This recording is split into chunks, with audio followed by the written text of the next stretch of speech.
living the notorious life, you're more feared than respected. See my face? The most vicious, the most violent. Love, hate, kill, take. The most dominant. Who the f are we? You get what you want because you take what you want. You dig? Gangland's most notorious. Gangland.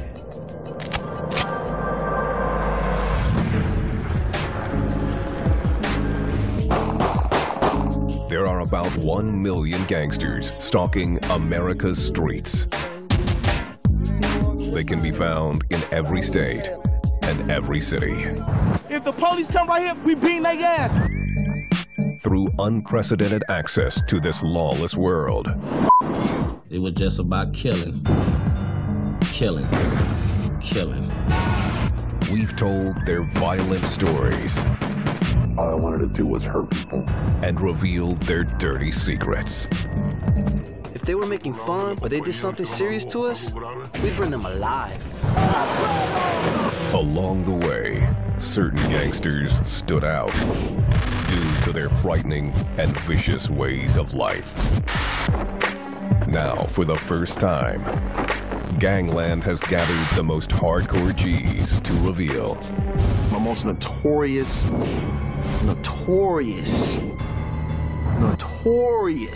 We live that.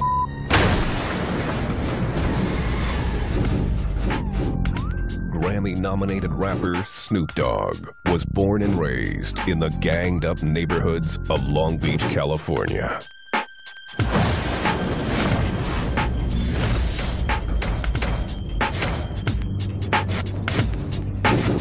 There were a lot of notorious guys around me. You know, killers, riders, jackers, you name it. Growing up sort of fatherless, like a lot of the kids from the east side, these notorious figures became our father figures. Snoop Dogg was once a member of the Rolling 20s Crips before becoming a rap star. While he has left the streets, his music is still inspired by his old hood. It's all life. If you take my head away, whatever I'm rapping about gonna still come out, because it's in my heart. It's not in here. It's in my heart. They always say you can take the homeboy out the hood, but you can't take the hood out the homeboy.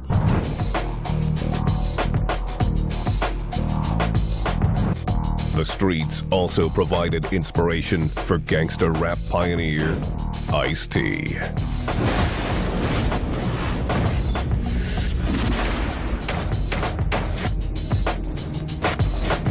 I've been fortunate to see a lot of the sides of LA. See, I not only saw the gangbang side, I saw the drug dealing side. Ask your mama what this is. I saw the hustling side, the pimping side, the boosting side. So I walk lightly. I'm very fortunate to be this age and made it out of there. Ice-T attended LA's infamous Crenshaw High School in the mid-1970s with some of the original Crips. Ice-T never joined, but he turned the grittiness of the streets into gangster rap. It's kind of like cheerleading for the hood, you know? And I started to tell the stories of the streets, you know, how easy you could get shot, how easy you could get dealt with out there. I have actual gang-banging rhymes that nobody's ever heard. You want to hear a gang rhyme? Strolling through the city in the middle of the night, on my left and on my right, yelling ripped every I see. If you bad enough, come with me. Camera's looking for what the camera's looking for. Snoop Dogg and Ice-T rhyme about notorious G's from two categories: gangsters that take orders and gangsters that give them. The ones that give the orders are known as shot callers.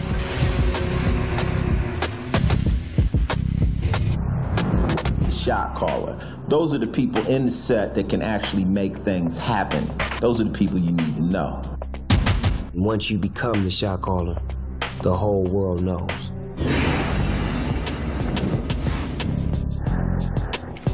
shot callers lead by violent example. Anytime there was a fight, if it was an enemy, you know, I'm trying to stab him with a screwdriver. I'm trying to stab him with a knife, whatever, you know, a pitchfork, whatever, I don't care. But only one can be considered the most notorious. I didn't have a heart, no compassion for anybody. In my own way, I felt I was the Black Scarface. Most notorious shot caller. Paps. Wasn't nobody that didn't live in that particular area was gonna come over there with anything. You know, plain and simple. We were getting shot and we was shooting. That seed had bursted, so, you know, we were doing that Wild Wild West thing. Ramont Williams, a.k.a. Paps, learned to gangbang on the streets of L.A. before moving to Las Vegas. I distinctly remember Vegas didn't have the reputation that it had then. I don't even believe that any gangs existed in Vegas at that time. Paps quickly changed all that. He set up Sin City's first West Coast gang and began calling the shots. We were doing all kinds of shit. I'm talking about, you know, burglaries, home invasions, robberies. If it made money, we were involved in it. One brazen crime put Paps and his crew on the map. August 1981. Paps and his homeboys set out to rob a crowded casino bar after getting high on Sherm.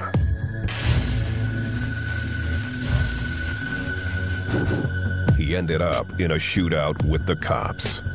The police shot as I went back in the door, and the glass shattered. So my homeboy was next to me, so I took the gun and started shooting back at the police through the busted glass. Paps quickly took a hostage and locked himself in a nearby freezer. The negotiator came, the same you see in the movie. They got the place surrounded, they ain't gonna never get up out of here. They're just gonna eventually end up killing us. Paps surrendered and served over 20 years in prison before being paroled. When he returned to the streets, he did so with a vengeance. I was that hardened gangster thug, street warrior, if you will. Even more so than I was before, 100 times more. Paps has been in and out of prison for the last 30 years. And he doesn't see the notorious lifestyle going away anytime soon. Just like pouring water in a glass with no sides. It would just keep flowing and flowing. It has no end. Only a beginning, but no end.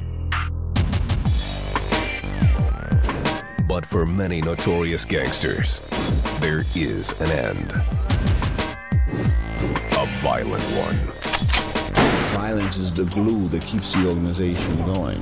And if you have an organization and you are not ready to employ violence, extreme violence, it's killing people, you might as well get out of town. Death can come in many forms. The blade, the bullet, even the needle. I'm like kind of a professional mourner now, you know. Death don't really bother me like that. It hurt real bad when you love somebody and they died, but, you know, I don't give a about it no more. And when a gang wants someone taken out, they call on a professional, a stone-cold killer. Most killers don't flaunt it. They don't walk around and flaunt it. They're some of the quietest guys, and when they explode, they're the loudest. Hitmen and assassins. Every gang's got one on the payroll. You're dealing with people that are no longer capable of feeling any humanity whatsoever. They are killing machines. Killing machines with no soul. Their techniques vary, but their results are the same. Heads and hands, they got dropped in with acid, you know. dissolve the skin. So all you have is the skull. The skull is easy. You know, you break it up, you grind it down, you know, it's ashes. But from the arms, legs, and torso, I started cutting up pieces that were small enough a bird, a crow, or ants will end up real quick. Few killers have revealed their true identities to gangland, but one didn't hesitate. That's my mentality. I'm gonna hurt you or do something real seriously to you where you can't come back. Most notorious killer, Scarface. Richard Merla, aka Scarface, got his first taste of blood at age 17 when he shot and killed the stepfather of his pregnant girlfriend. I was a black sheep for the family. I just took the, wrong direction, and ever since then, I just been in and out of jail and prisons. In 1999, Scarface was recruited by the Bandidos motorcycle gang. Soon, the gang tapped Scarface for a bigger role. Every time he needed something done, and I'm talking something dirty, I'm the first one that he would call. August 16, 2004, 3 a.m. Scarface and some friends were drinking beer in a backyard when one of his buddies picked a fight. The friend didn't realize that he had challenged a hired gun. It was a fist fight till the knife came out. I got it and I just started stabbing him. And once I saw blood, that was it. There was no stopping me. His victim died on the driveway. Scarface now resides in a Texas prison where he is serving a 40-year sentence. He is eligible for parole in 2027. I wouldn't want to get out because I got one thing on my mind, and I'm telling you the truth. I wouldn't want to get out. So I'm better off in here.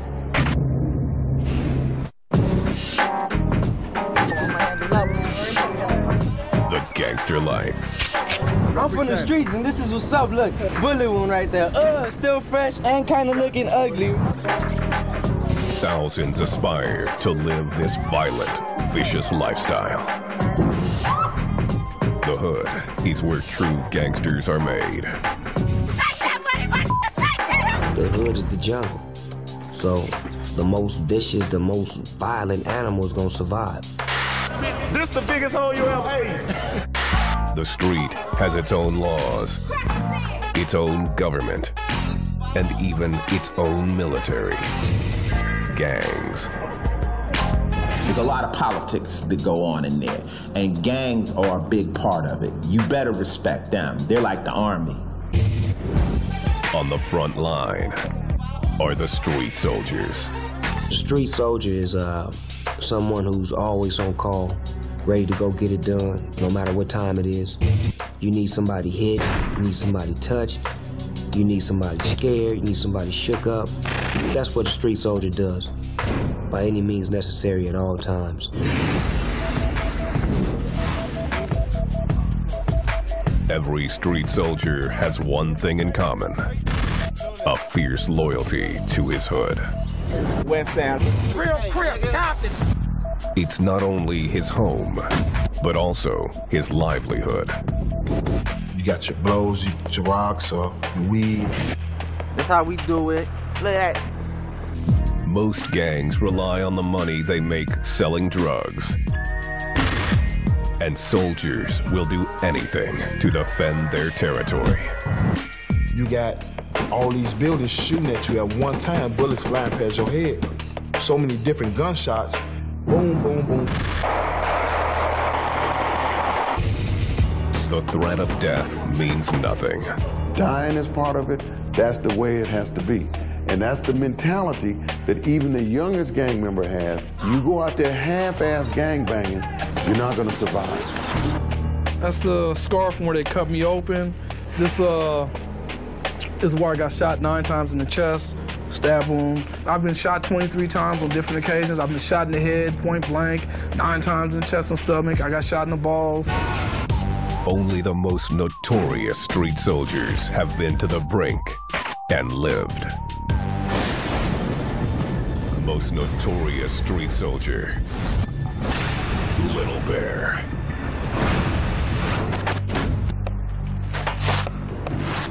My stomach right here and my intestines, they're all plastic. This is like plastic right here. I can't really feel this area right here.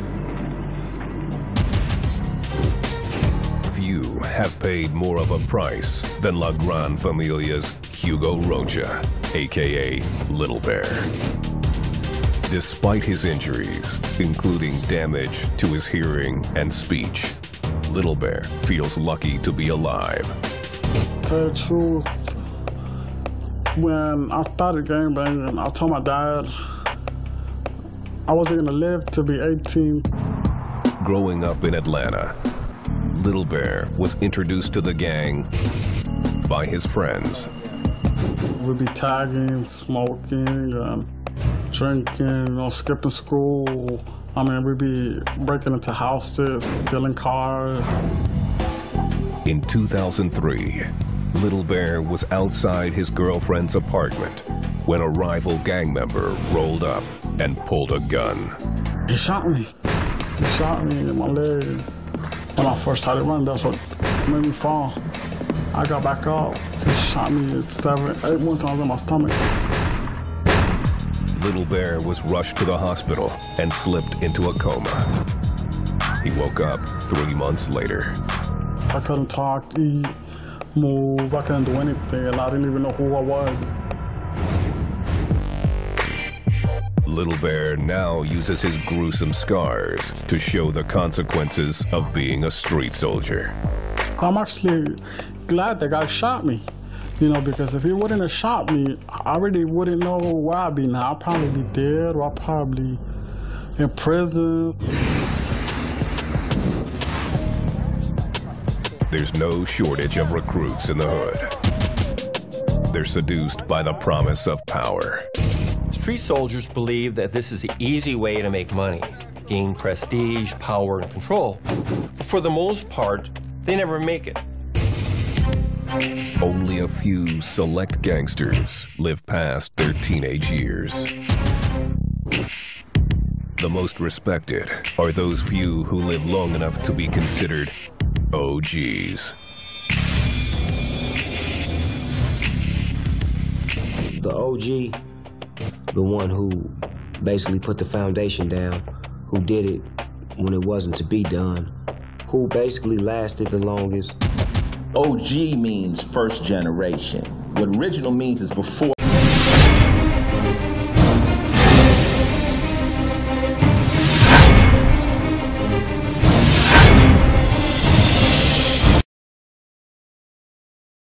For me, there was none, right? OGs shape their gang and typically work behind the scenes. People fear you more when they can imagine, who you are and what you can do to them. It's like Charlie's Angels, Nobody never sees Charlie. They only hear his voice, but Charlie make everything pop. Only the fearless rise through the ranks to become OGs. They're expected to earn their way to OG status. If your homeboy says, I need you to go with me to kill someone, you gotta go with him. But those who make it reap the rewards. That money that came in from it, man, it was so good, man. You couldn't stop. It was an addiction. Gangland's most notorious OG stands just 5 feet 5 inches tall. But he's known as a giant in San Francisco's Chinatown. The world is under my feet.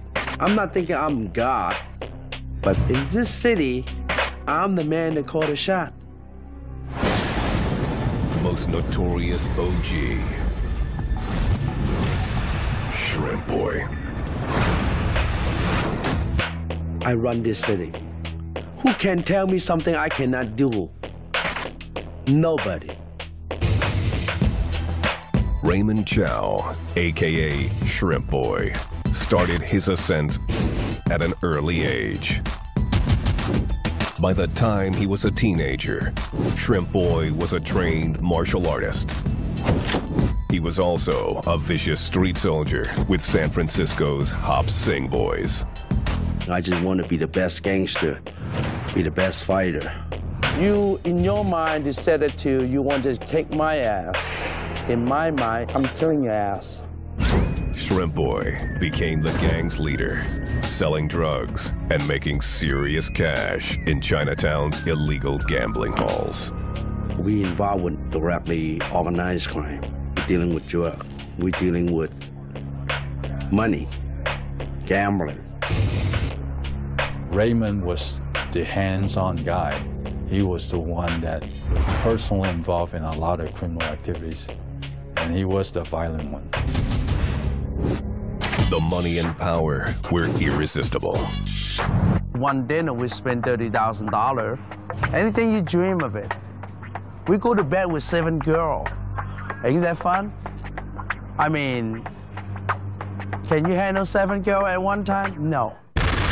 Shrimp Boy's high-flying life came to a halt when he was imprisoned on 6 counts of trafficking firearms.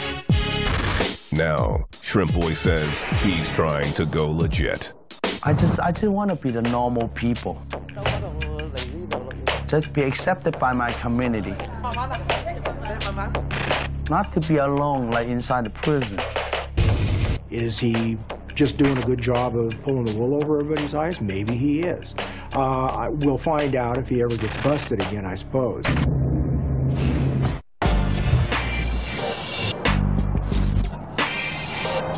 America's gangs have created a secret world of symbols, colors, and codes.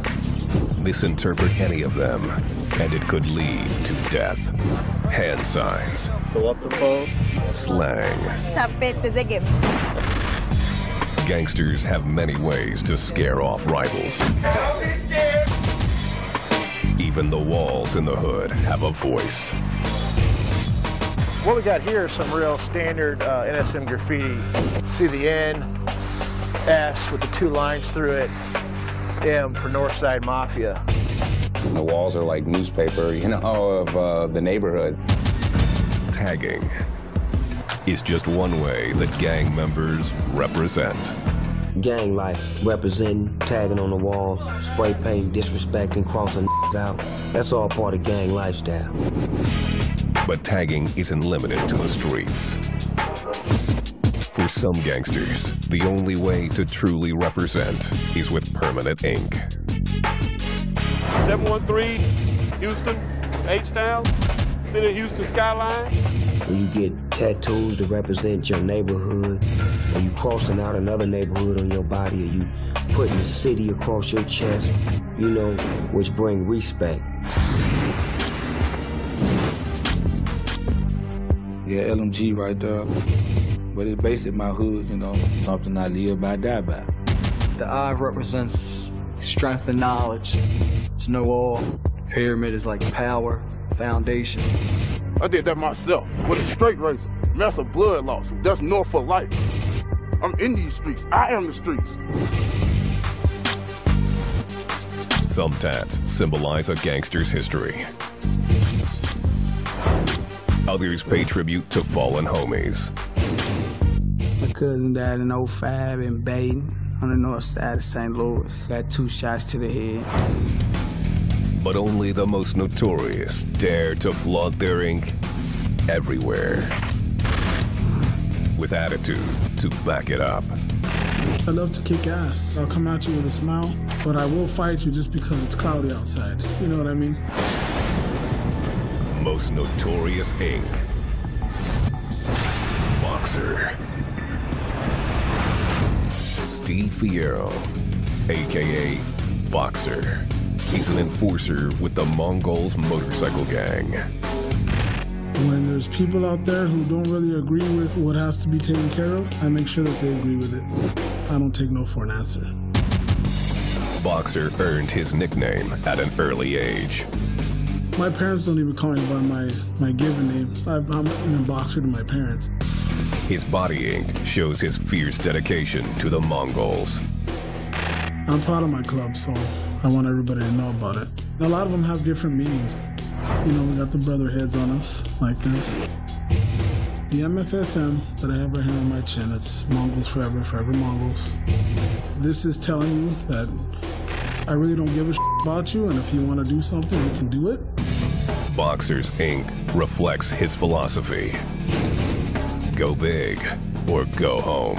When I first started, I got these on my face, and a lot of people were looking at me saying, hey, well, what do you got that genie for, you know? So I put the Mongols over so that they know what it is. Boxer's dedication to his gang will extend to the grave. I'll live for my brother, I'll die for my brother, I'll take a bullet for my brother. That's just the way I live.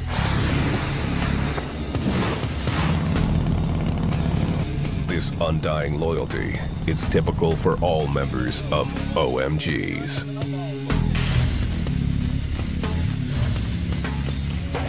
What makes the difference between an outlaw biker and some of these other groups, I think, is to the extent that you will defend yourself. It'd definitely be an honor for me to die for this club. That's it, brother, right there. OMGs consider themselves to be above the law. We're bikers. We're the outlaws. We're the best of the best. We make our own rules. They show their force in numbers. You get on your bike when you're with 30 or 40 guys. Everybody's riding to abreast.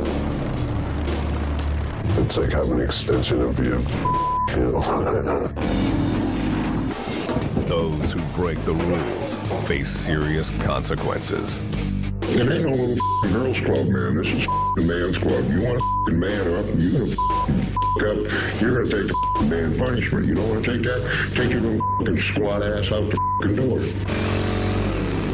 And those who dare leave the gang forfeit everything, even their ink. In their eyes, they own it. They'll cut it out or burn it out or grind it out of you. They'll take it back with a belt sander, or they'll take it back with a clothes iron. They'll put a hot clothes iron right on that tattoo and lift it right off your body. Only the most dedicated need join. Absolutely, positively. Most notorious biker, Jimmy D. Jimmy D. Gregorio, a.k.a. Jimmy D, spent more than 10 years riding with the Pagans on the mean streets of Philly. One for all for one. Let's die together, let's fight together, let's together.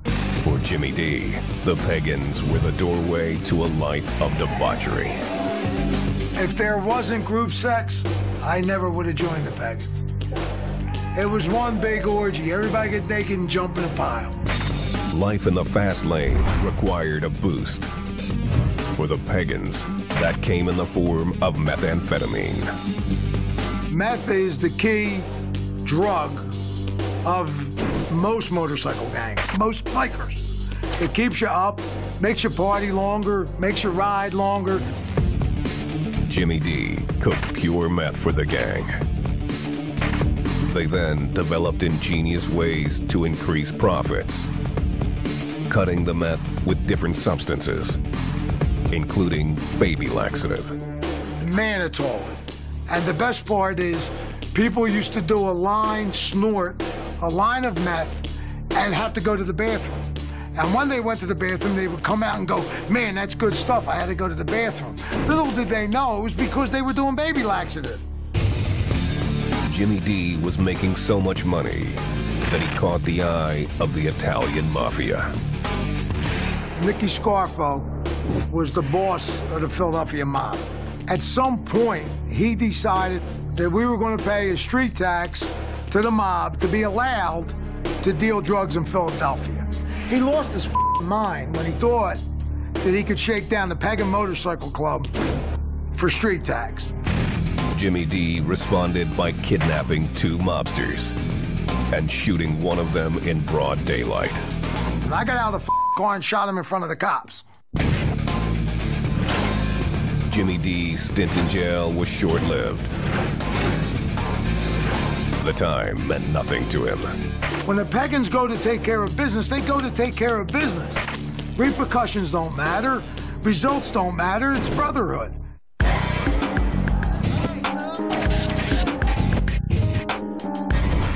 There is a universal symbol inked onto the skin of gang members across the country. 3 simple dots in a triangle.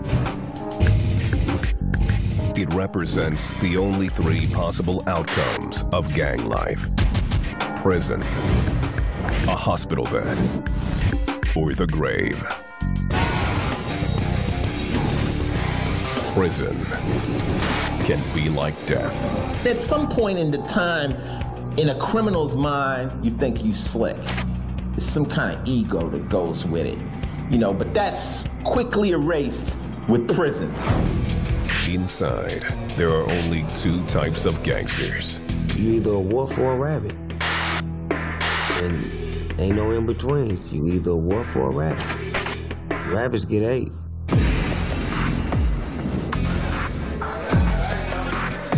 Prison life is strictly divided along racial lines.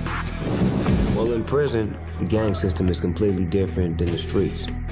Meaning that if I got a problem with you on the streets and I'm trying to kill you and you trying to kill me, the minute we get behind bars, that is over with. We have to become black.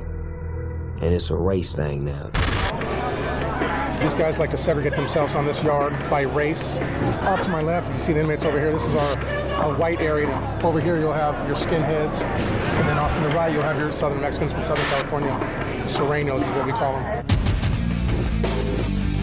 Gangsters new to the pen need protection. And there's only one way to get it. Prison gangs are the top of the food chain. You know, in the predator world, the criminal world, prison gangs make the rules. It's a wake-up call for even the hardest individuals. I had hit the big house, but I seen some things in there and did some things in there that I didn't know I was capable of doing. I thought the wars on the street were surmountable, but the wars that were going on in prison were just as violent. Gaining membership into these gangs isn't easy.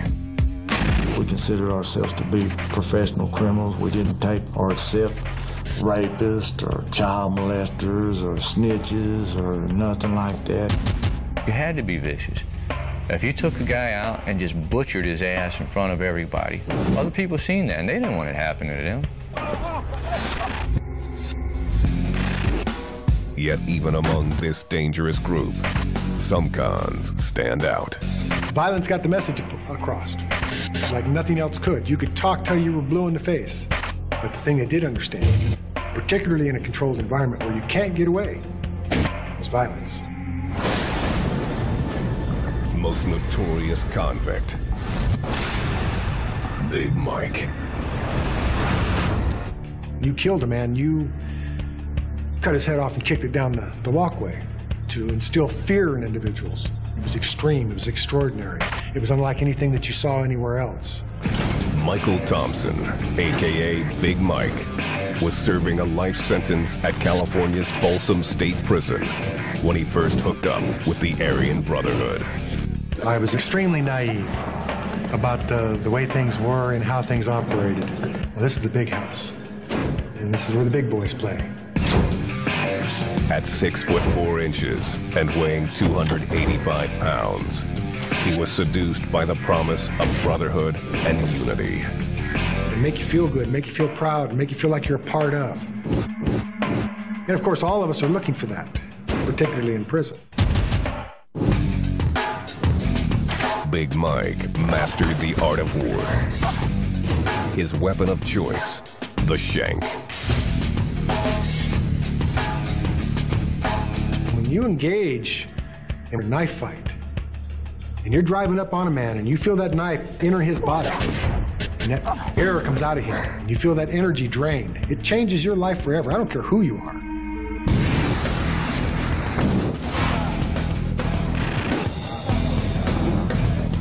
When inmates are released, they take the racial hatred they learned inside back to the streets. You're gonna have hate anywhere you go. Just because there's mansions down each side of the street doesn't mean you're not gonna find hate. Hate's all over the place. And nowhere is this hate more prevalent than with white supremacist gangs. White power! The white power movement comes in many forms, from white robes to shaved heads and combat boots. I have skinhead across my knuckles. I have Sieg Heil across my back. Different German slangs, different Third Reich symbols. Most people will not even look at me twice without pretty much pissing their pants. White supremacists believe non-Aryans are less than human. Blacks wouldn't be a problem if they didn't rape our women, sell dope to our kids, impose their culture of theft, gangs, violence. This right here is the Jew flag. Usually when we have big events, people will wipe their feet on it, spit on it, whatever they feel like doing to it. Everybody from 9K, all the skinheads, we all hate Jews, so. But every movement needs a leader. I don't threaten their lives, but I don't care. If they fell down a flight of stairs and broke their neck, it wouldn't bother me. Most notorious white supremacist, Tom Metzger. I was fighting for every white working man in the country that cared about being white. 72-year-old Tom Metzger is the president of White Aryan Resistance, or WAR. He has been recruiting young white men for more than 20 years. White power. I'm Johnny Appleseed. I've been planting seeds for decades. Those seeds are growing up, and they're going to grow up a lot more. Metzger is convinced the country is headed for a race war and is preparing his troops for battle. You're probably going to see revolution and civil war in your lifetime. Definitely. This country's going to go down the tube like mad. Metzger says he does not condone violence, but has no sympathy for his movement's victims. Well, violence works. Violence applied properly is effective. I don't encourage it, but I don't care.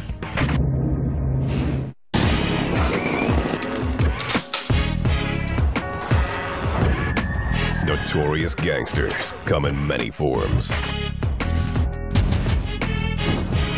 From shot callers, to street soldiers, to OGs, to killers. All we do is pull the trigger. They are all after the same thing. Respect. Respect. That's a small word, but it holds a lot of value. Respect can't be bought, it's gotta be earned. And the only way to earn it is the old-fashioned way. You gotta take it.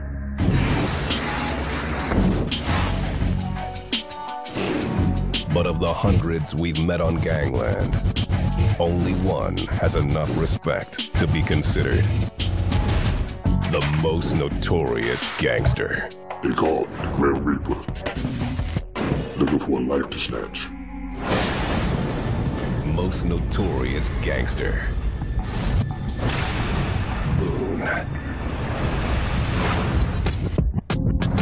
Nate Kraft, a.k.a. Boone, was a high-paid hitman for the Best Friends gang, which ruled Detroit, Michigan. Boone asked to have his identity concealed. People hear about it and they like, you see the guy they call Boone? Big, black, bald head. Most of the time you got a hood or glasses on. If you see him, you know you did. He is responsible for 30 murders. His scars tell his story. I was set on fire. Also received a shotgun blast. All this was from people that didn't like me. Boone was in his late 20s when he was recruited by the notorious Best Friends. What they were doing, it was a murder game. You only get one shot at that. There's no second chances, there's no third chances, you get one shot. Boone started doing hits for the gang, making as much as $50,000 per killing. Once you got a little taste of money, you wanted more money. You never could get enough. If you see a guy 19, or you see a guy 20 years old in a blazer with custom Louis Vuitton tops with gold rims, and the car is just banging a sound system that's louder than Joe Louis Arena, you know what's going down. Boone didn't just do it for the money. He took pleasure in making his victims sweat. Most guys, I will make them suffer. They know I'm coming for them, so I'll let them know I'm coming for you. Sometimes I'll just show a guy past me, hey, how you doing? I'm not there to do you yet, but you know I'm coming. Boone's killing spree ended when he was arrested on drug charges. He cooperated with authorities in exchange for a reduced sentence. But snitching on a gang has lifelong consequences. I usually be in the hunter. Now I got people doing me, trying to do me. That feel weird because I gotta watch my back. Boone has a warning for the man who tries to take him out. They could count on one thing. You better make sure the first bullet counts. Other than that, ain't nothing gonna stop me till I get my hands wrapped around your throat and snatch it. Hopefully I'll be able to take them to hell with me. I'm not going by myself.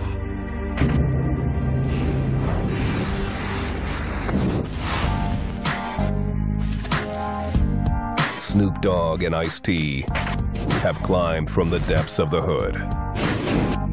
But even so, the realities of the Notorious life aren't far away. One of my boys just got killed last week. You know, so you get these calls, man. It's like, what's really going on, man? What's really going on? It's not a game, and it's not music, and it's not entertainment. It's real. Bullets pop, and they don't have no names, and they coming. Their advice for those who aspire to be the most notorious: take heed and choose wisely. In the minds of those soldiers, they feel this is a real war. You dig? And how do you stop a war? I wish I knew. I wish I knew. Yeah, I did join the gang, and I went through it the hard way. And I had to learn and understand that it started off as family, and then it ended up as, you know, money, and then it ended up as, you know, greed. And all of those things make for one thing: death.